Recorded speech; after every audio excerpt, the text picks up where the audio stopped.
I'm going to mute, though, so that we don't necessarily need to hear trombone lesson the whole time.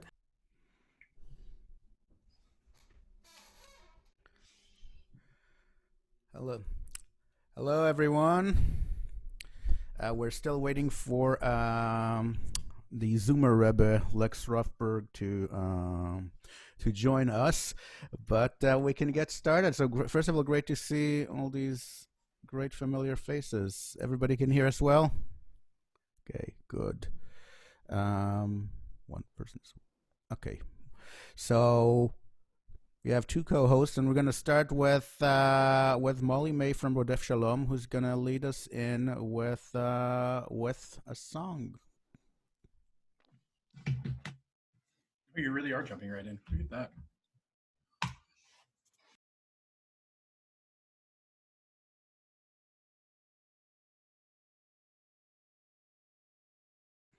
Molly, you're muted. Hold on, I have to. I'm looking for something. I have to find it. Give me just a second. So talk amongst yourselves.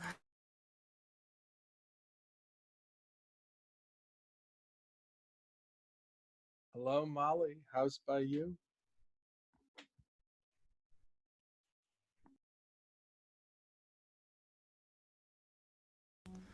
All right. So here we go. Here we go with the screen share. I can pause that. And this is a preview. This is a little taste of what I'm going to be talking about. We're sharing computer sound. And do you see my face multiple times? Great. Here we go. הנה מה טוב ומה נעים, שבת אחים גם יחד. הנה מה טוב ומה נעים, שבת אחים גם יחד. הנה מה טוב ומה נעים, שבת אחים גם יחד. הנה מה טוב ומה נעים, שבת אחים גם יחד. הנה מה טוב, שבת אחים גם יחד. הנה מה טוב, שבת אחים גם יחד. הנה מה טוב ומה נעים, שבת אחים גם יחד. הנה מה טוב ומה נעים, שבת אחים גם יחד. הנה מה טוב ומה נעים, שבת אחים גם יחד.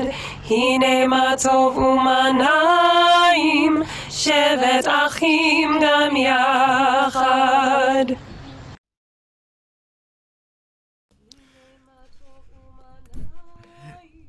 Thank you. That was beautiful. Well, thank you. Molly. Goyach. Very nice, Thanks. Molly. So as we're waiting for Lex, let's just talk a little bit about what we're going to be doing here. So we have four presenters. We have Rabbi Brett Tanzer from Temple Beth Am in Jupiter, Florida. We have Molly May that you already heard from Rodef Shalom in Pittsburgh.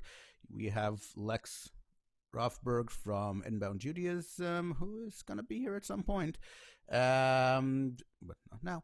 And I am Oren Steinitz from Congregation Kol Ami in Elmira, New York. Lex is going to be talking about best practices for Zoom meetings. Les has been actually becoming a pro at that. Brett is going to be talking about streaming practices and ideas for combining streaming with slides. Right? I'm not going to tell you what the title that he gave me last night because that would be offensive.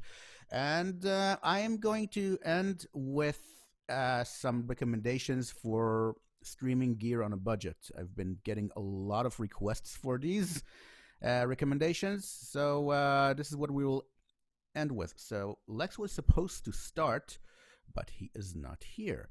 Oh, nice. So, without further ado, Rabbi Brett Tanzer.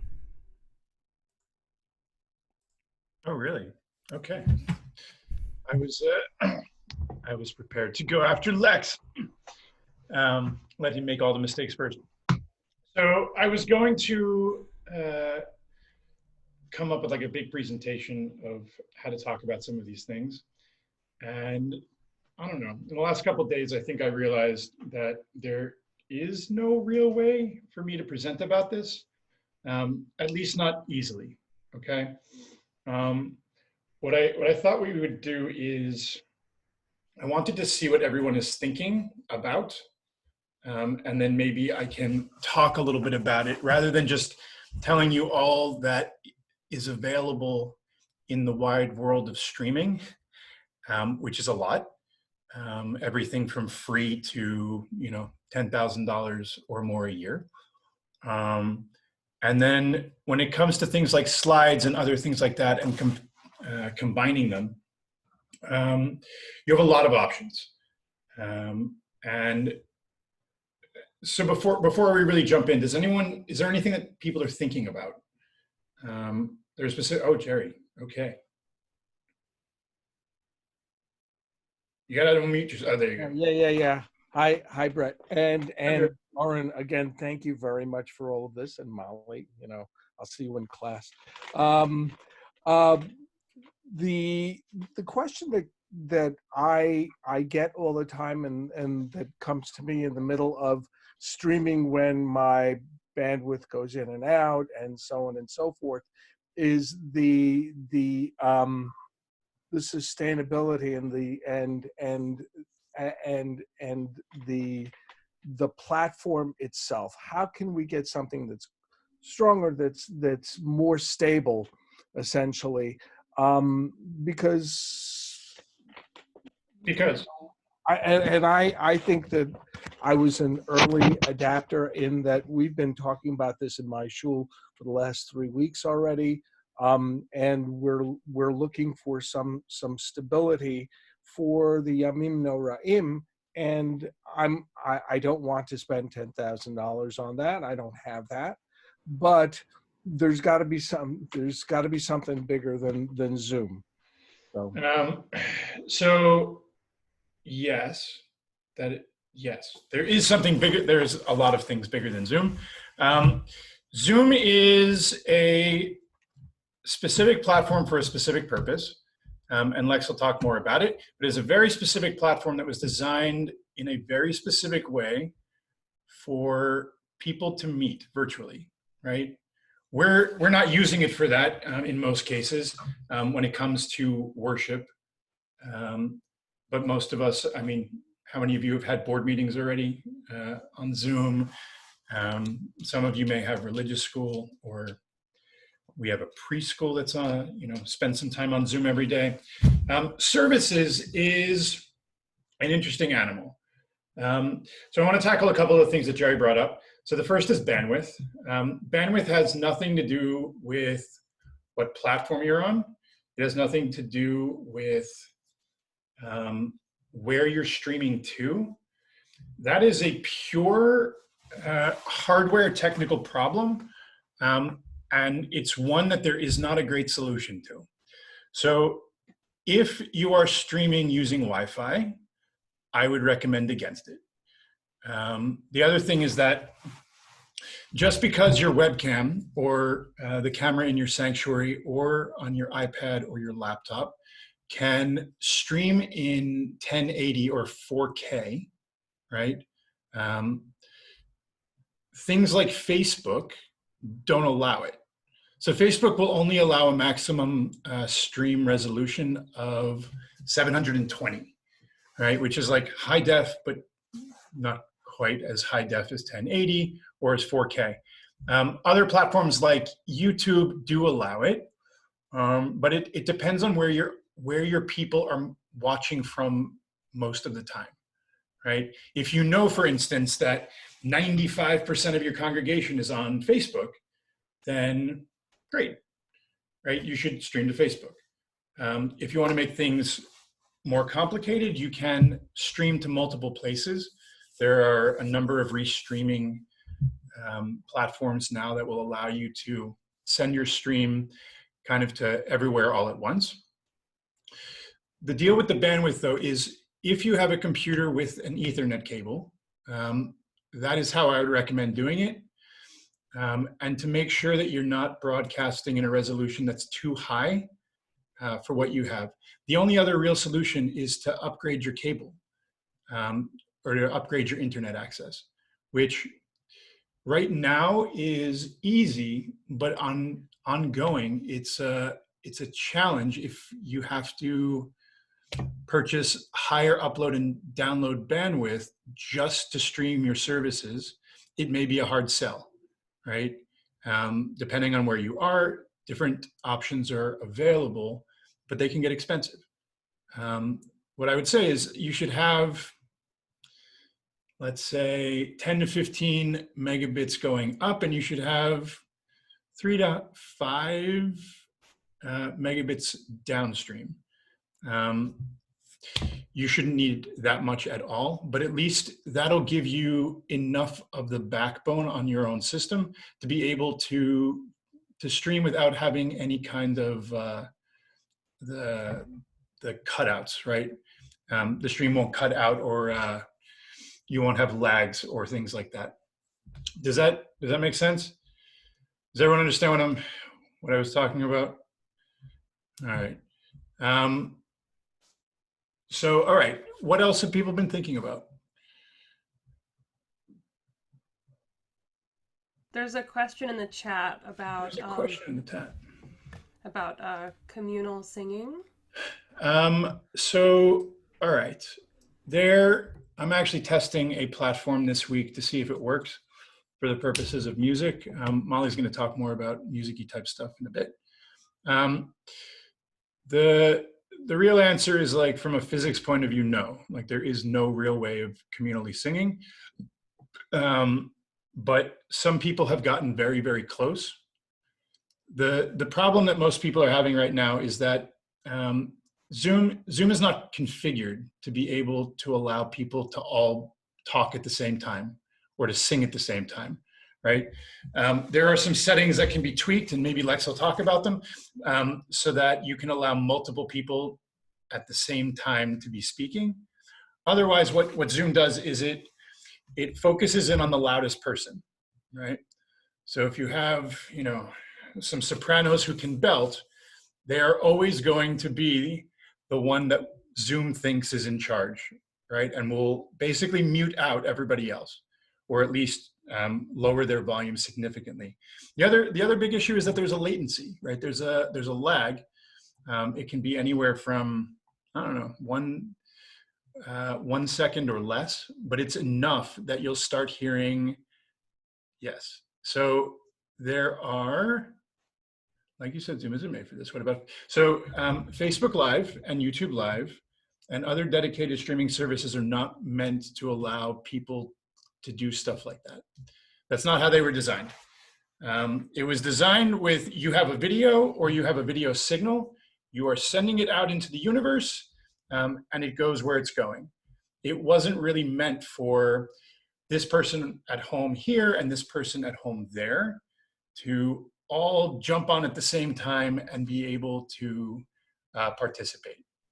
It doesn't mean you can't do something, but for the purposes of this, I think it's going to end up being difficult.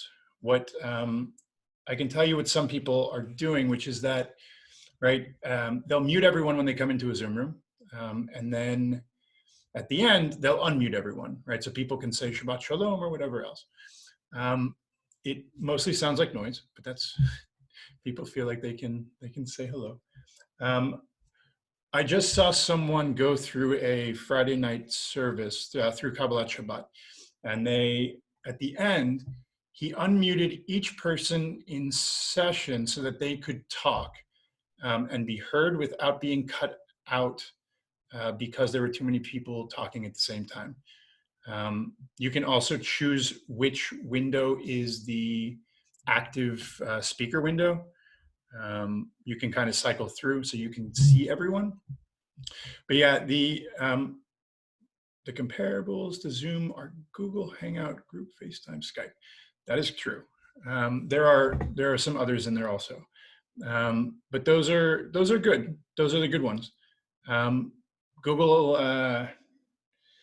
Google Hangouts, and Google actually has they just renamed one of theirs.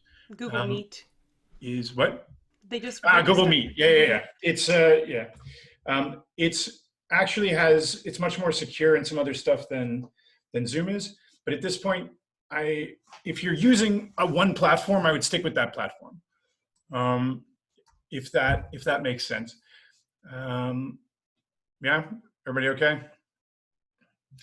If you want to do something like have everybody be able to say something at the same time, you may need to look into one of the platforms that allows some things like musical collaboration. They all have Kazam, I think, in the title. Jam Kazam and Lexi Lex.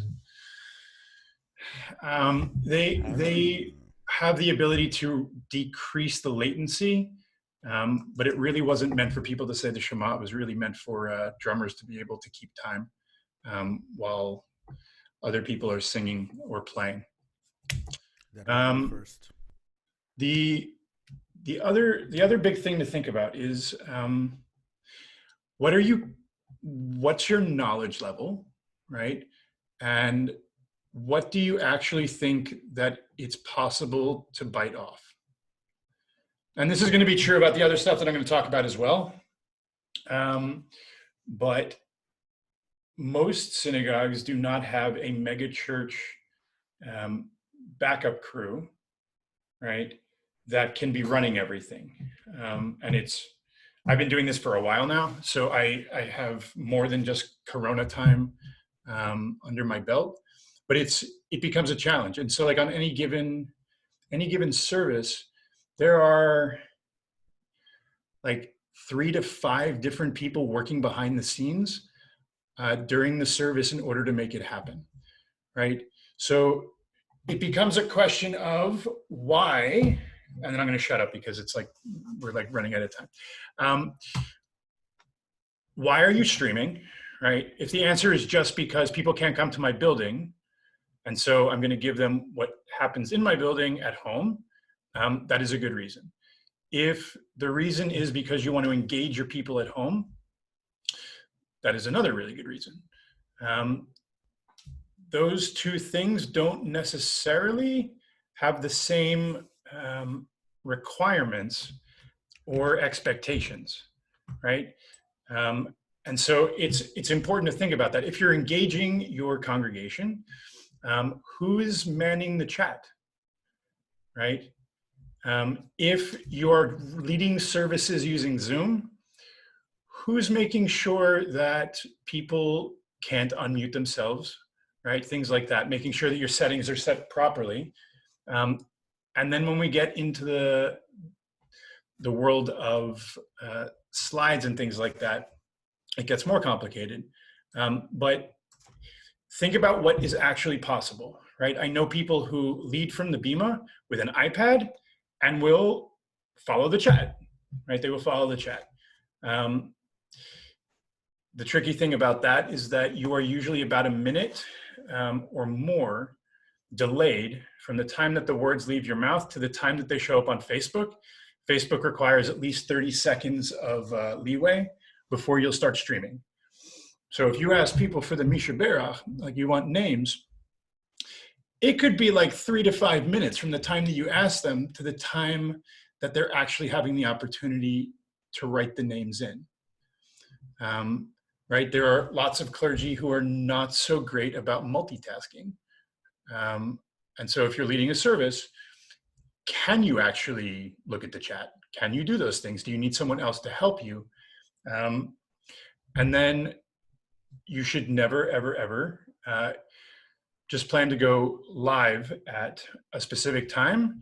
And so you show up and just go live, right? That is how you end up with people waiting and things not necessarily working, because right now things don't always work, right? So it may mean that you have to start your stream early. Just being prepared and thinking about things like that. And not everyone will like it, not all of your congregants will like it, and that's okay. Most of our congregants don't like at least half the stuff that we do, right? And we'll complain about it. But if it is working, then do it, right? If you want to get more complicated, then you can do that as well. Via Zoom and share, yeah. So I'm glad that you brought up the screen share in Zoom. So that's kind of the next thing that I'm going to talk about. Does anybody have any questions before I jump into slides and words and other thingies? Don't smile, Lex. All right, so there are a number of different options, right? So option number one is you don't provide words, right? And just tell people, here is where you can get a Siddur, whether it's online, whether it's one that your congregation has made, whether it's purchasing from, the CCAR, just made Mishkan Tefillah free during this time, right? Whatever prayer book you're using on a regular basis, you can just do that and say, we're going to do services. And if you want to follow along, use the book that you have either digitally or in print. Will that fly for everyone? No, right? I knew specifically that it did not fly for my people when I started doing this a few years ago. Cantor Mark Childs, all the way from Santa Barbara, California. So there are a number of different options, right? Option number one is you literally have a screen share of the page from the Siddur, right? And that is completely adequate. Hi, Mark. It is completely adequate for most of what everyone needs, right? If they're in your sanctuary and they're using a prayer book, then at home they can also use the same prayer book. There are many congregations now that use slides in different types of slides, to be honest, whether they are self-created, whether they were created by someone or by a movement, or in order to integrate those into a stream is a little more complicated. But I can show you I'll show you at least a little bit of what I did. So I was just showing this to Oren, who I owe a tutorial on it. Screen share. Let's see. All right, so I used to do everything in PowerPoint, right? I know a number of you probably. Right, your share is not going if you're meaning to be screen sharing. My screen share is not going? I know. It's the program crashed. It's just reloading. There we go. So what I found in general using PowerPoint was that it was a pain in my butt, right? It was a giant pain in my butt all the time because it doesn't have certain functions that allow for you to do anything speedily, right? So if you want a background, you have to set a background for every single slide that you do, right? Just for me, that was a nightmare. If I wanted words to repeat or if I wanted anything like that, so the slides reflect what you're actually singing, which is the direction that I ended up going in, it's not so easy. It really was not so easy, and so I had to combine the prayers, and every service has to be created from scratch. If you're only using streaming because of what's going on right now, you do not want to jump down the rabbit hole of all the other possibilities. I can promise you, after 3 years now of creating every service, it is a massive undertaking and a beneficial one. So essentially what I did was I looked at what a number of the churches are using, and they are using,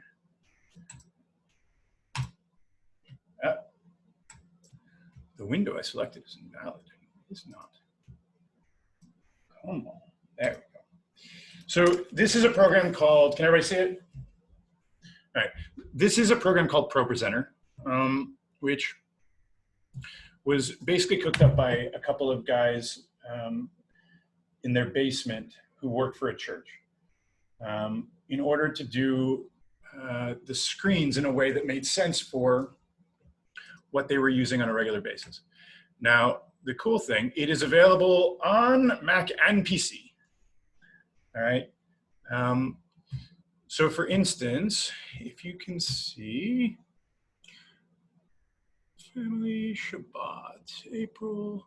All right, so this is, for instance, right, I did our religious school.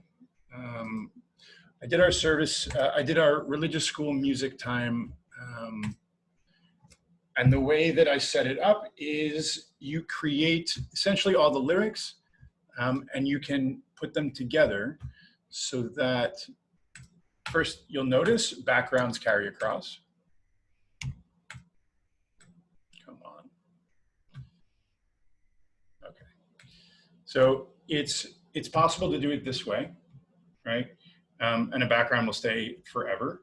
It also means that I can create, can I zoom in? That is a good question. Not easily, but for the purposes of this, it doesn't necessarily matter. For every prayer, right? Let's use the example of the Giver Road, right? The Giver Road changes, right, based on the time of year. And so what I can do is I can create a single slide for those different types of year. And then I can create an arrangement which says all year or just these months. And so I don't have to recreate the prayer every time I do it. Now, to then combine it into your stream, what I did is, you'll see, if any of you have been messing around with trying to get slides on Zoom that aren't overtaking the entire screen, you'll start seeing threads online talking about programs like OBS Studio or screen capture, different screen capture technology. And then essentially what you do is you just plug that in to your stream as a second video. Did that just go above everybody's head completely? Yes, all right, I see you, Elise. The benefits the benefits for me at least outweighed the work that went into it, because it means that my people can read at home exactly what is being spoken or is being sung. Always. So that participation is always, I've given them all of the tools to make participation as high as I possibly can. Whether they participate or not, you know your people, right? They can stare at you just because. But this way, I am able to not only stream out my services, but I'm also able to stream out everything that is said. And I do it in a little box at the bottom. I also have to stop talking because I went on for a bit. Do I have any questions before we jump to the next person? Elise. Yeah. Wow. Yeah, that's all. I mean, no, it's a lot. Okay, that's all. No, it's a lot. All right. And anyone who says that it's not is lying. All right. It just is. It's a lot. And yeah. so, right. And so what I said in the beginning is true. Figure out what you can bite off. For a lot of people, streaming in general is a very new thing that they never had to worry about before, right? And just getting the stream to work and making sure that the camera is pointed in the right place is a big enough challenge without worrying about messing with slides, right? You can get super duper fancy, right? I can bring special guests in as like a special stream window, kind of like an interview. I can stream from another device elsewhere, like in the building, and it can just pick up as another camera. Most of you are not going to need that. You're going to need, it points at one place, and you know that it works. Knowing that it works is actually more important than anything else that you might want to do. All right. And once you get that down, if you then want to mess with words, whether it's the words of the Siddur on a page, just the word, or you want to mess with slides because your congregation uses slides, then baby steps, right? But don't try and recreate the wheel all at once. You'll be very frustrated. And it takes time. It takes time to learn all of this stuff. Hopefully this was in some way helpful-ish. Yes, Jerry. You gotta unmute yourself. Yeah, if we could just touch on some of those platforms that have a little bit more, clearly a little bit more expensive, but some extra stability and so on. Maybe that would be a good idea. So it has nothing to do with the platform. Right, there are a million different streaming platforms now. And all of them are at they operate based on your internet, right? So if you have AT&T or Comcast or whoever you use, they're the ones who are going to end up being responsible for your video signal getting to wherever it's going. And if everyone in your neighborhood happens to be using the internet at the same time, then your speeds may go down. And you need to know that ahead of time and be able to plan for it.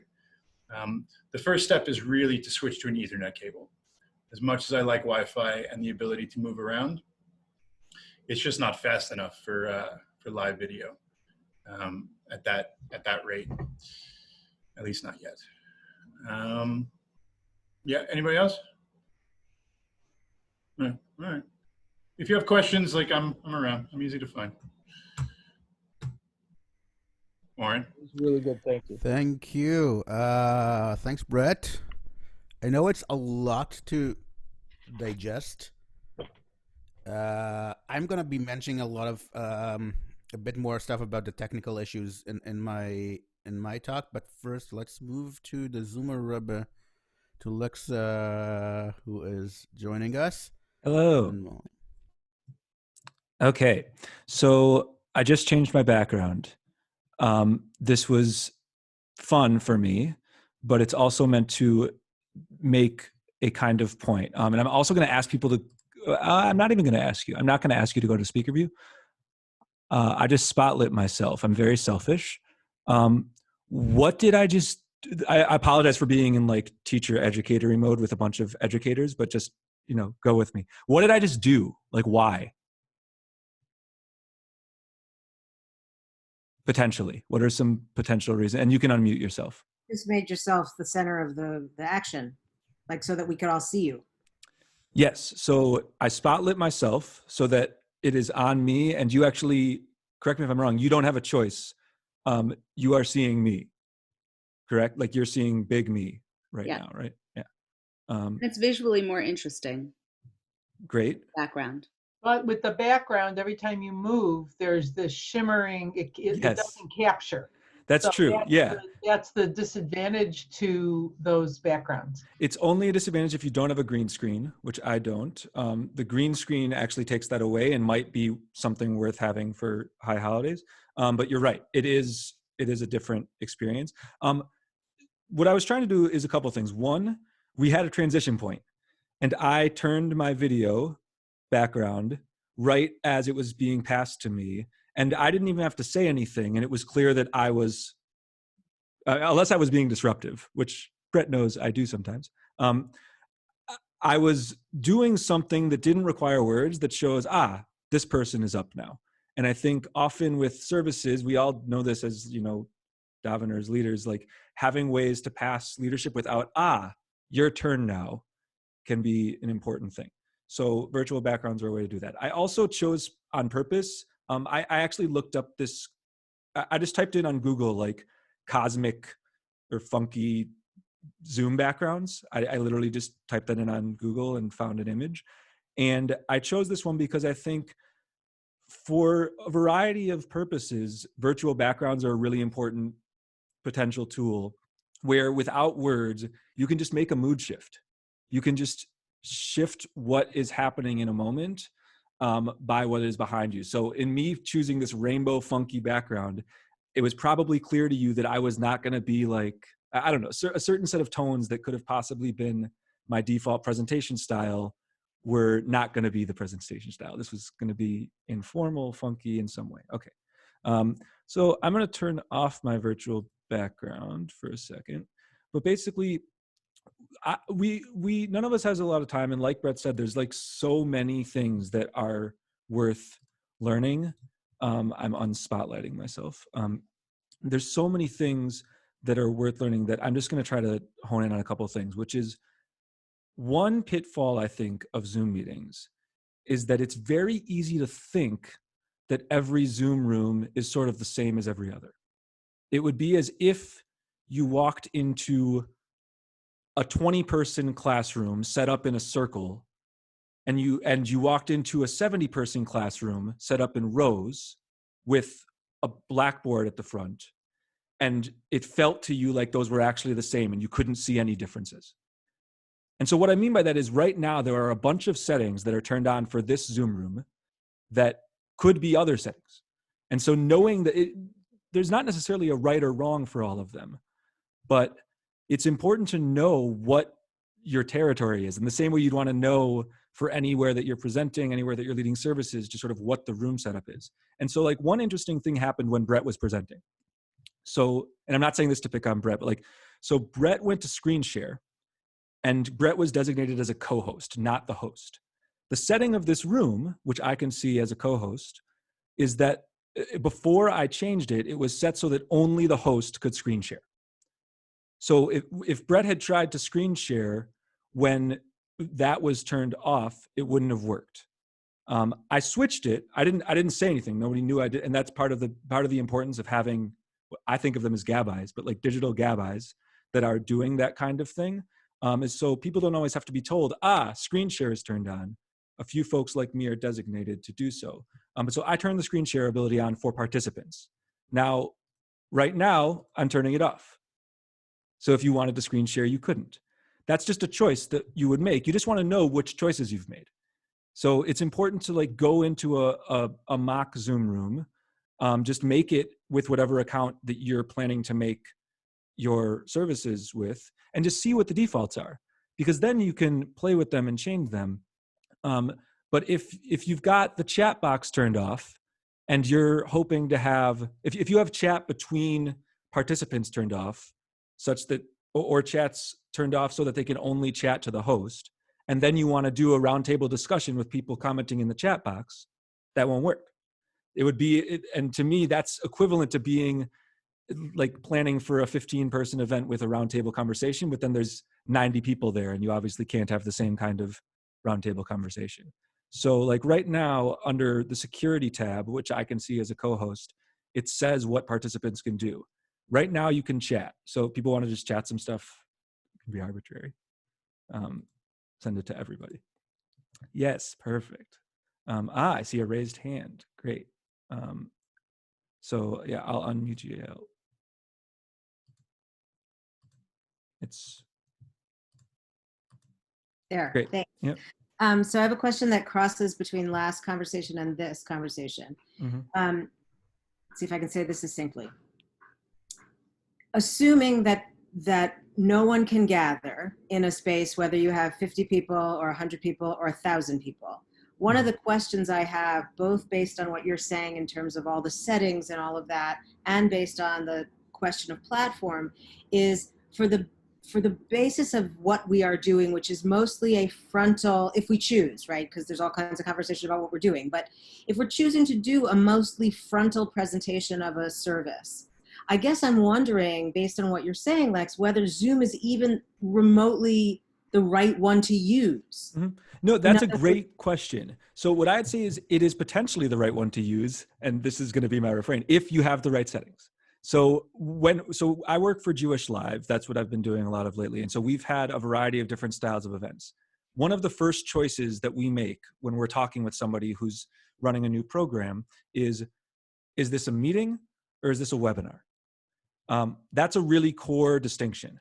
So webinar format is sort of what it's the difference, and webinar is well chosen as a name. It's sort of what I think of as equivalent to like a lecture class in college where there's 100 people and there's a teacher at the front. Like nobody walks into that expecting a great deal of interaction amongst the participants.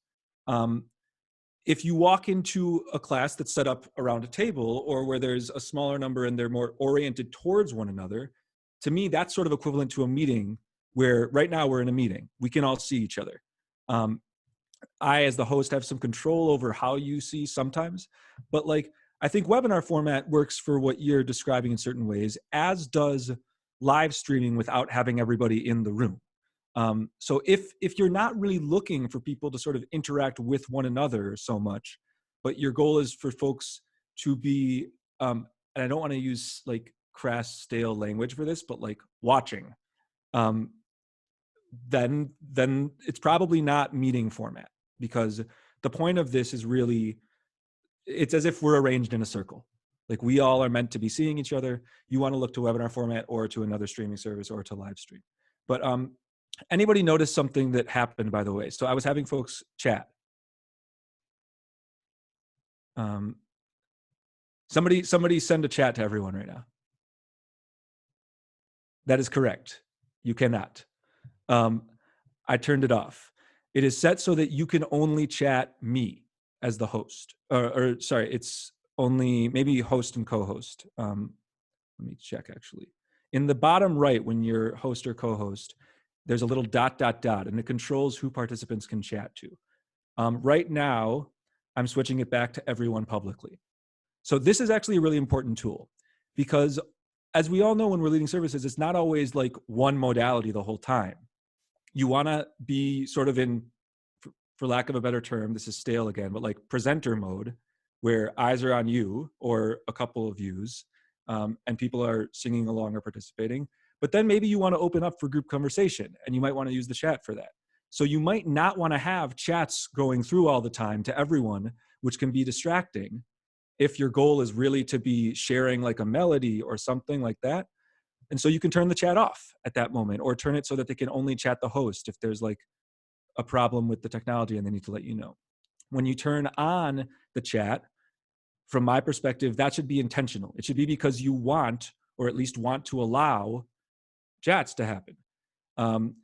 So basically and I wish it might be worth doing a meeting of like this of some kind where like everybody is a co-host where they can see every single feature.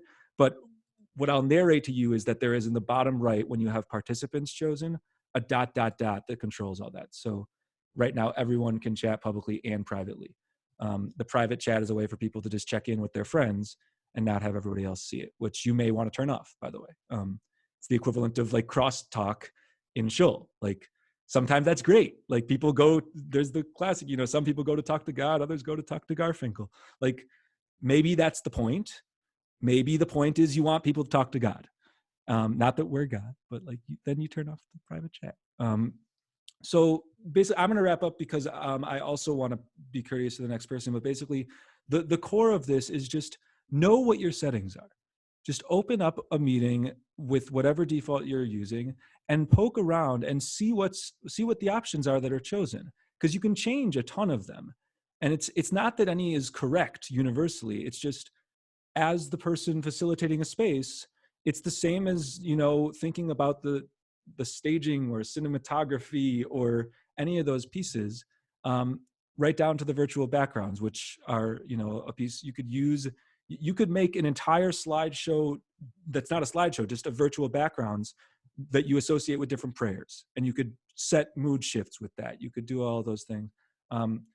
So if there's one thesis statement, basically, know your space.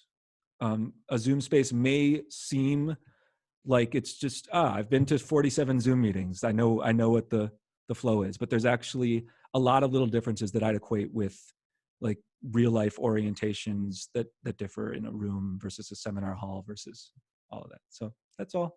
Thanks. Thank you very much, Lex. How do I make you small again? I'm not sure. All right, gallery. Okay. Great. That's speaker view and gallery view in the top right. So Okay, I'm now not good. spotlit right now. So you can All right. change that. Fantastic. So without much ado, because we are a little bit behind schedule, Molly May. Hello. I would like to talk today a little bit about online musical collaboration. And I would like to open up by saying, I'm guessing you probably don't want to do a virtual choir, even though maybe somebody has asked you to do one, or maybe you saw one and you thought that it looked cool.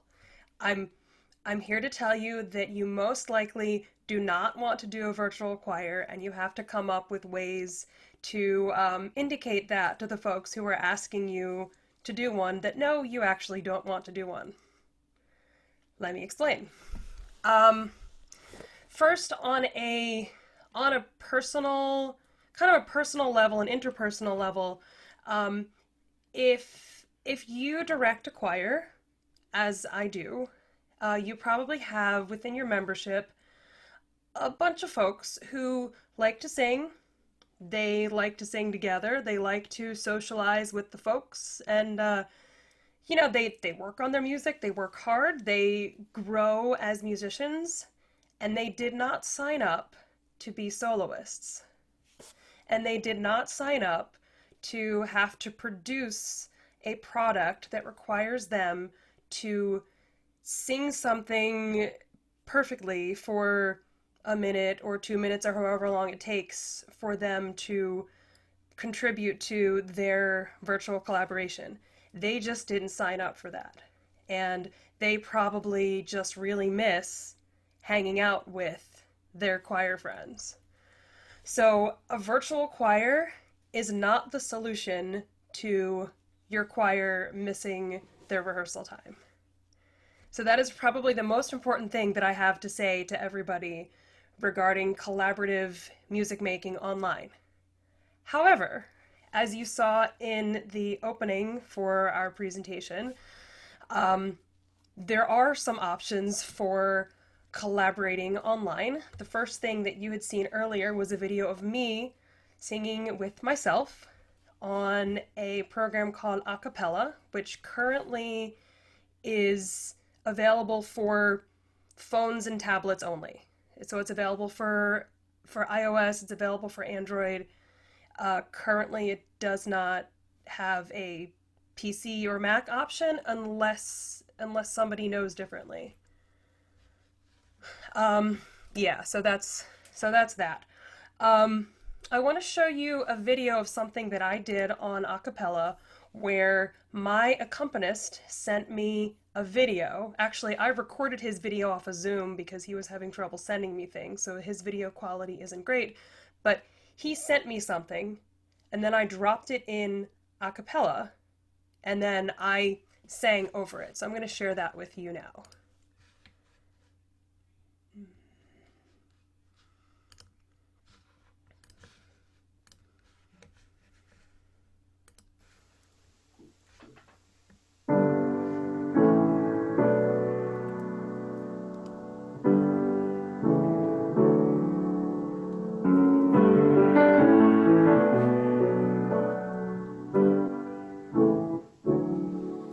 Shalom Rav al Yisrael Amcha Tasim Leolam.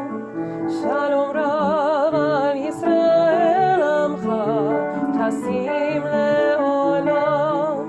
Shalom Rav al Yisrael Amcha Tasim Leolam. Shalom Rav al Yisrael Amcha Tasim Leolam. כי אתה הוא מלך אדום לכל השלום, כי אתה הוא מלך אדום לכל השלום. שלום רב על ישראל עמך. I'm just going to pause here and stop the share. So, this is a piece a setting that I wrote several years ago, and we've been doing this together for forever, for for as long as I wrote this piece. So he already knows what I'm gonna do. So he did this video of what what was I already going to do and anticipating what I was going to need musically. And so I just sang along with what he provided. Now, contrast that with a virtual choir. A virtual choir is a much larger, here's a very overly produced, not overly produced, but a produced virtual choir.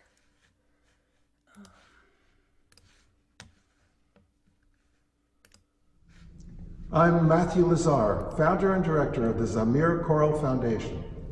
I'm proud to present the first Jewish virtual choir featuring the many singers from across the United States and Israel of Hazamir, the International Jewish Teen Choir.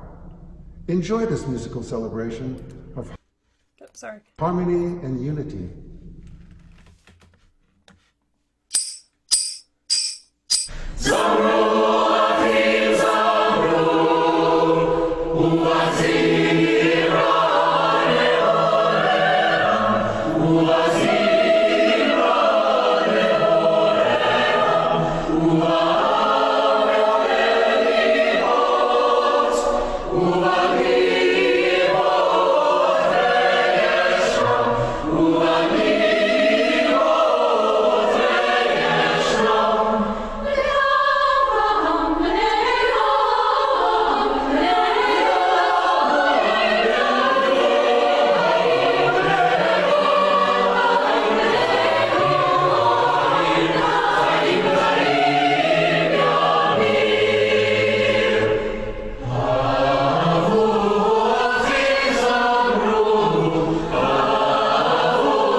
So that was like a full virtual choir, very, very produced. And as I said, most of the time, there's no ensemble experience with that. There's no personal connection with that. It's fun. Hold on. Something just auto-played. Hold on, just let me mute myself while I fix.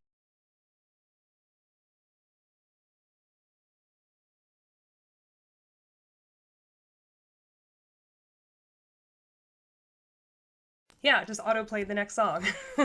Something you have to be careful about. Yes, those were all recorded separately and stitched together. Now, I have some resources. I dropped them into the Facebook group, and I have some resources on if you do want to do a virtual choir, then, you can, here's the Virtual Choir 101. And so I opened up this website, and the stuff that the guy said, he said, oh, you could do this. This is easy. And then I'm a pretty technical person. I'm pretty tech savvy. And so you have to use this thing, and you have to use that thing, and you have to use this thing. Oh, whoa, too much. And if it again, it's overwhelming. If you really want to do it, it's available to you.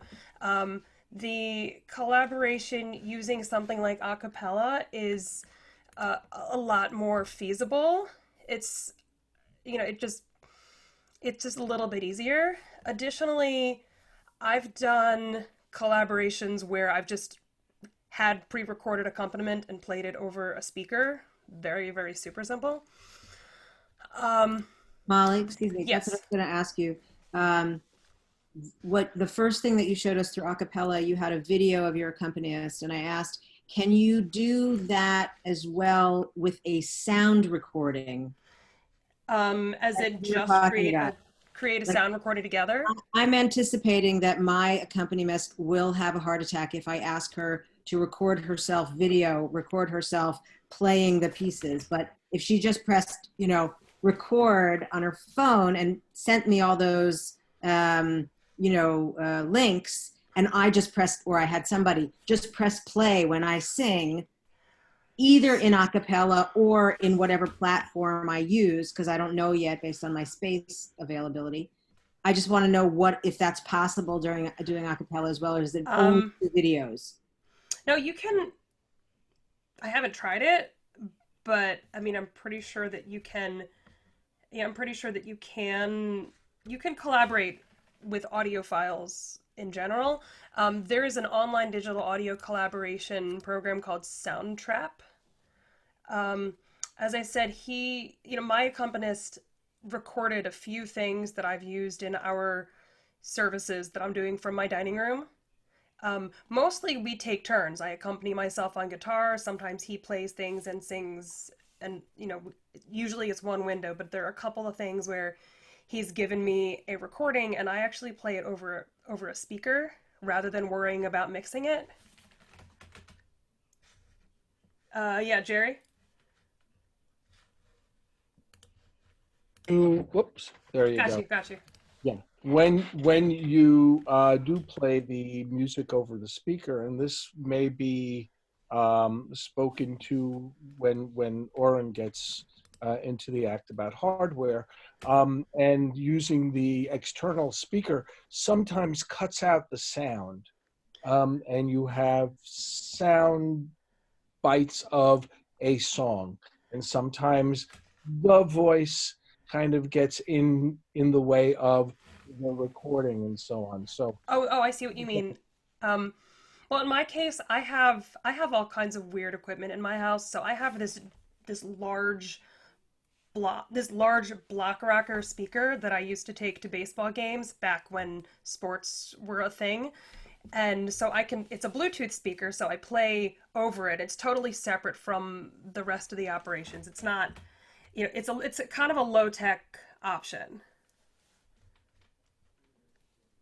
So it's separate from my computer speakers and my computer sound. yeah, that's what I was talking about. Using one of those Wi-Fi speakers and so on, it still gets cut out, and maybe you needed something bigger or what have you. Yeah, But, mine's pretty good. yeah, Mine okay. works fine for that. I can jump in for a moment. Sure. You could run that through that device, a playback device, through an audio interface, which you can then feed into your computer. Yeah, I do that. I have a couple of additional toys that I've ordered, but in terms of like a low tech option, something as simple as playing it over a separate speaker would also work. And I guess kind of my overarching message, in addition to having some of these resources, is, we can't get so involved in the technology of all of it that we forget why we're really doing this, which is for the personal connections that people are so longing for right now when all they see is the Brady Bunch on the screens.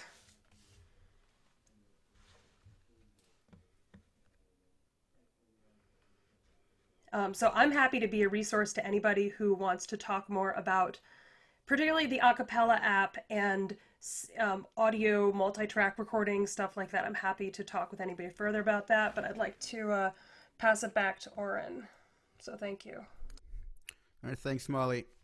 So before I start, and I'll try and be quick because it's already 2:00, and yes, yeah, I'm happy to have this conversation at some point. First of all, let's start with exactly what Molly was hinting, just because you can't reiterate it enough. We're not Hollywood producers. We're not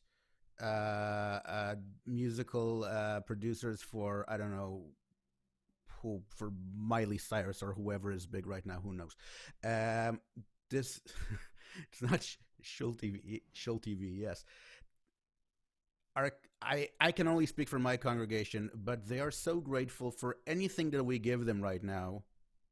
Nobody cares if it doesn't look 150,000% professional. We're trying to lower the level of suck. That is absolutely true. There's a suck button on your computer, by the way. You can just turn it down a little bit and you'll be much, much better. So what I'm going to be doing is I have a Google Doc that I will be sharing in the chat window and later at the... Oh, no, this is not it. In the group. Okay. Share, copy link. 1 second. Link is now copied. Okay. But I'm going to share the screen anyhow about different equipment that you may need for streaming. Okay. So for starters, there is a very big difference if you're streaming from home or streaming from shul. Okay. These are two very, very different scenarios. At shul, hopefully, or probably, you might have an amplification system, a PA or a mixer, different microphones. Make use of these. If you're streaming from home, the best thing that you could use is a USB microphone. Okay. Why a USB microphone? And I was gonna say something. I have a background in sound engineering before I decided to, go down this really strange route of becoming a rabbi. And I'm gonna say something that audio geeks will shudder at. You're better off going to the dollar store and getting a $5 microphone than using your laptop mic. Internal mic. Why? Anybody's using a laptop right now? Anybody here? Steven, do me a favor. Take your ear and put it on your laptop. What did you hear? Crap. Exactly. Internal microphone within the laptop just picks up everything that goes inside the computer that sounds something like okay? You don't want that. So any sort of external microphone would be much, much better than what's already available inside your machine. Okay? I put in this document several options for USB microphones. A very, very popular one that I see that Lex is using, and I know Molly is using, and I know Jerry is using, is the Blue Yeti. This is a very popular microphone, costs about $150. Looks like this. Comes in a variety of colors if you're into that. The main advantage that this one has is this has different polar patterns. What does that mean? It means that you can set it to only pick up sound from in front of the mic, or in front of the mic and the back of the mic, or an omnidirectional mic that picks up the entire room, depending on your situation. So that is a pretty nice feature to have. Is it worth $150? I don't know. You tell me. That's up to your specific scenario. Another option is the MXL 990 USB. Very, very decent microphone. Same price. I personally like MXL microphones, but this is just my thing. Or Audio-Technica 2020, which around the same price. Which one is better? I can't tell you. It's Coke versus Pepsi. Honestly, whatever you buy, it'll be fine. Samsung has one for about $89. Behringer has one for $58.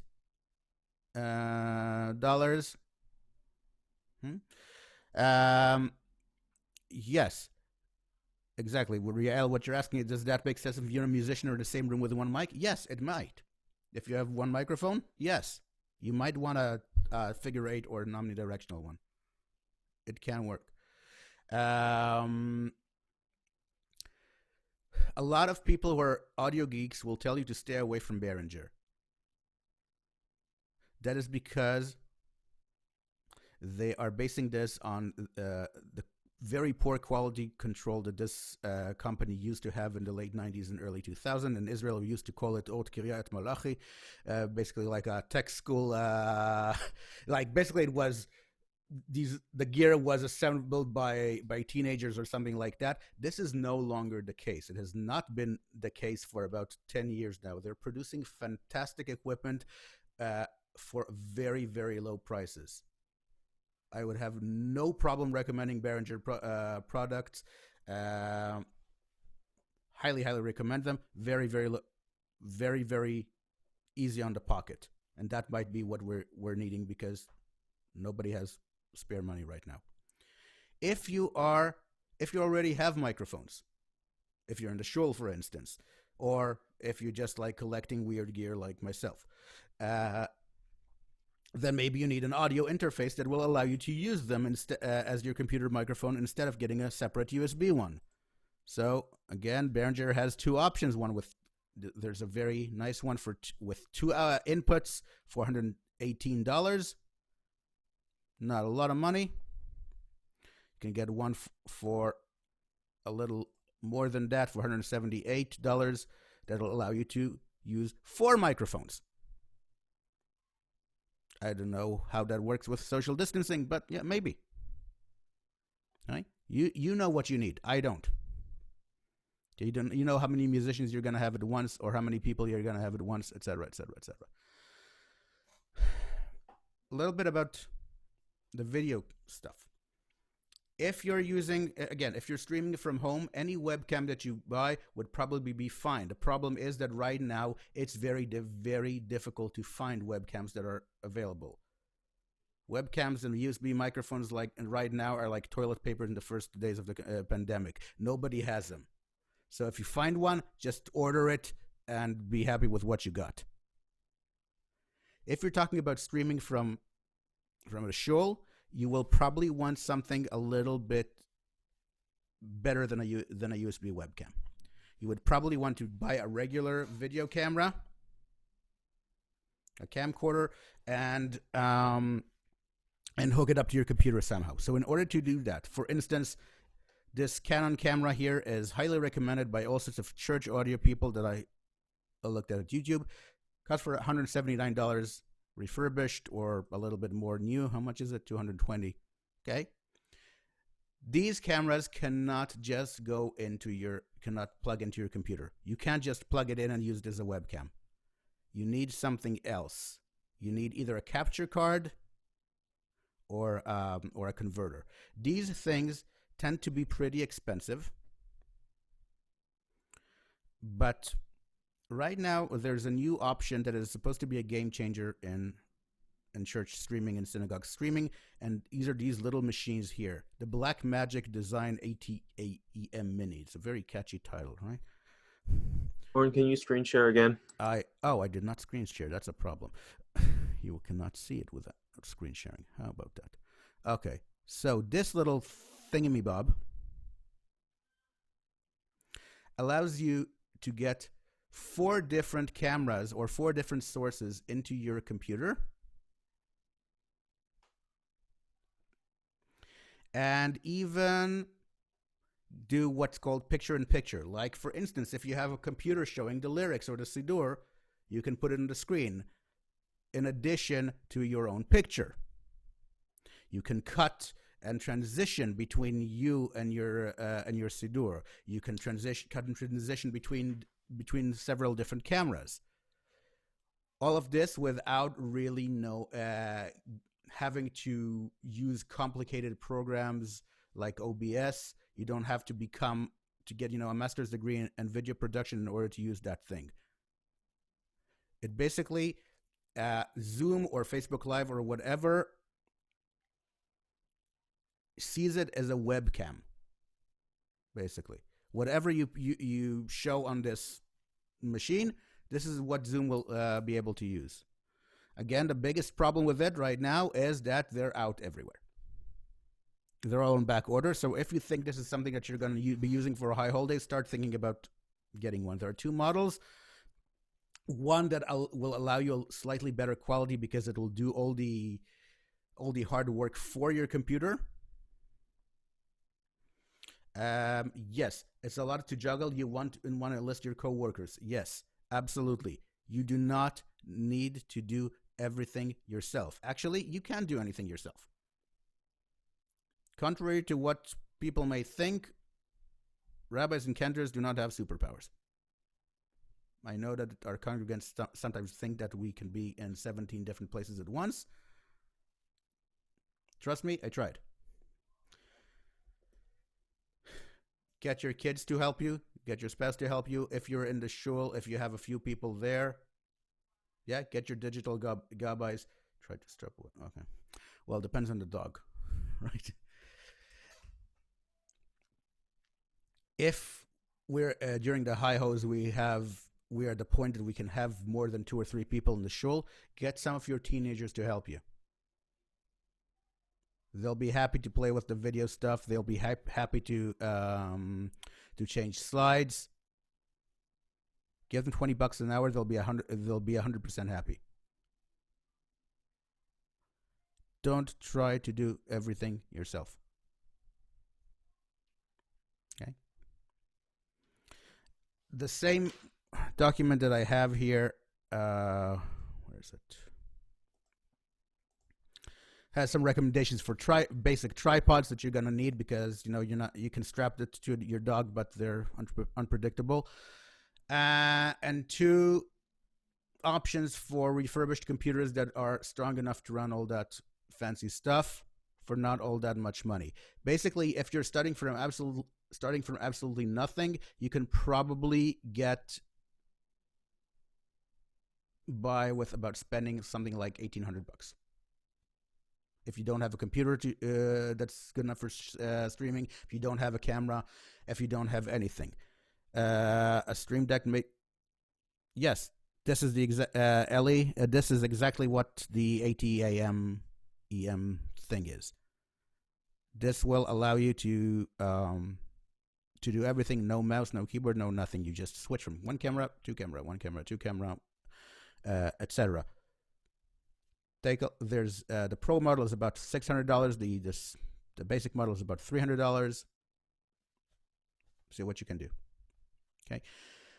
A little bit about multitracks and multitrack recording. There are lots of free or cheap programs that will allow you to do that. My personal favorite is Reaper.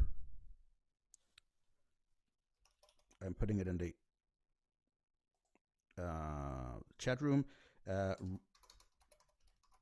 Reaper.fm. It is technically not free. Basically, it wants you to pay after you used it for 30 days.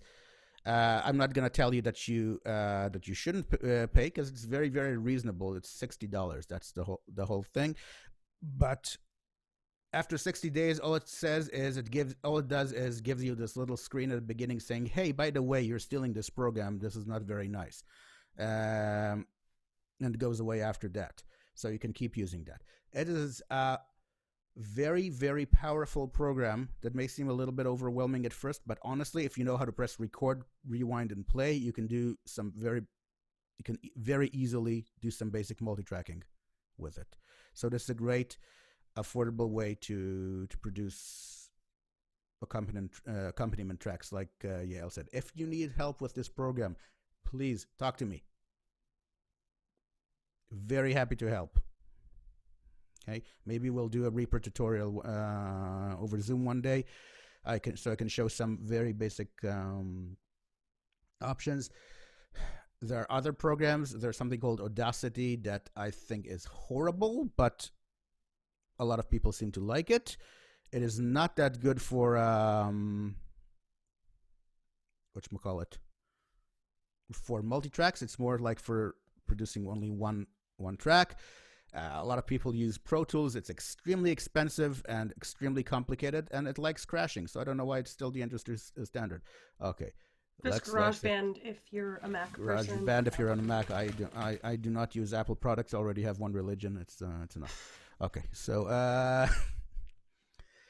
but that's it's Brett and mine's age-old argument. Yes, Audacity is totally free. Absolutely. GarageBand apparently is very intuitive. I don't know.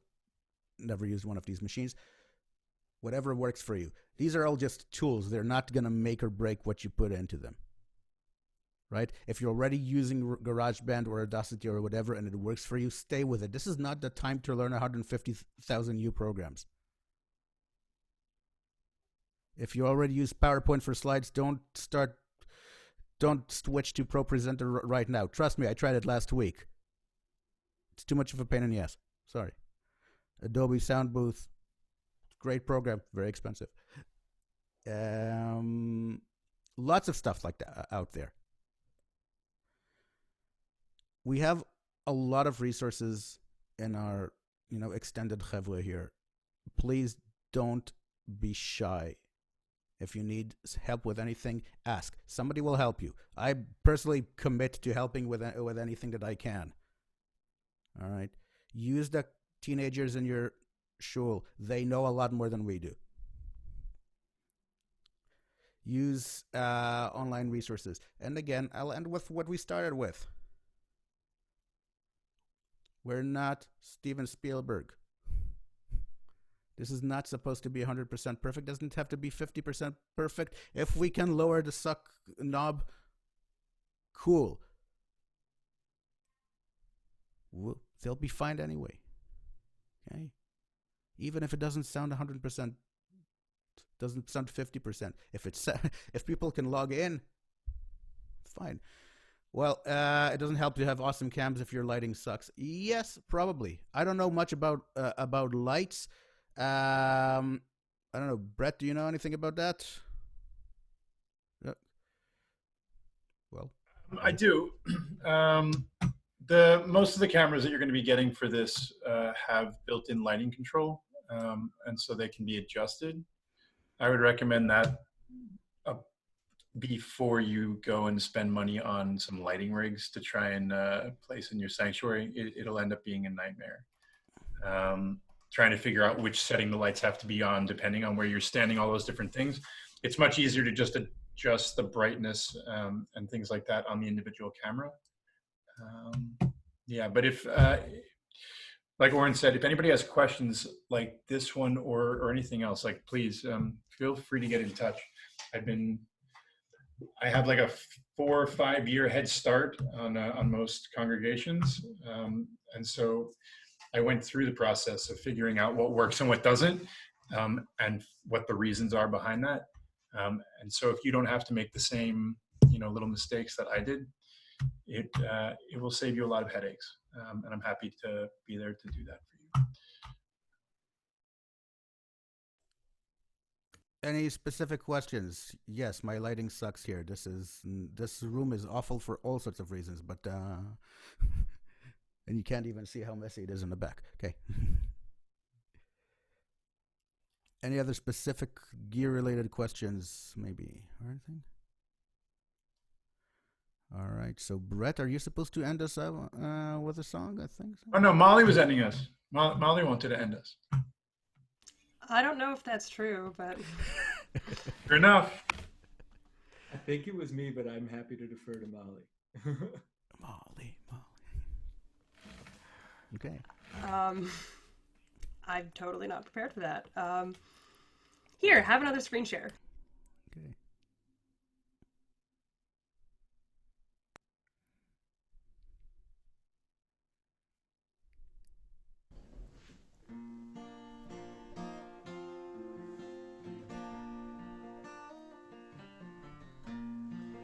עושה שלום במרומיו, הוא יעשה שלום עלינו, ועל כל ישראל, ואמרו אמן. עושה שלום במרומיו, הוא יעשה שלום עלינו, ועל כל ישראל, ואמרו אמן. עושה שלום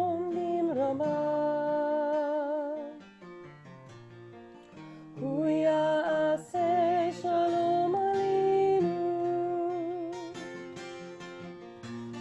ועל כל ישראל ואמרו אמן. עושה שלום במרומיו הוא יעשה שלום עלינו ועל כל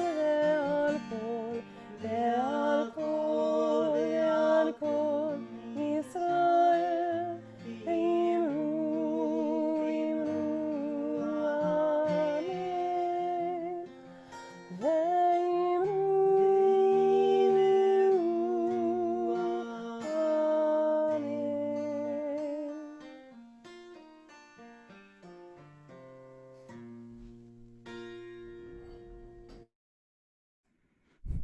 I'm just impressed that he managed to record it in the 60s. But thanks. You know what? This also shows us.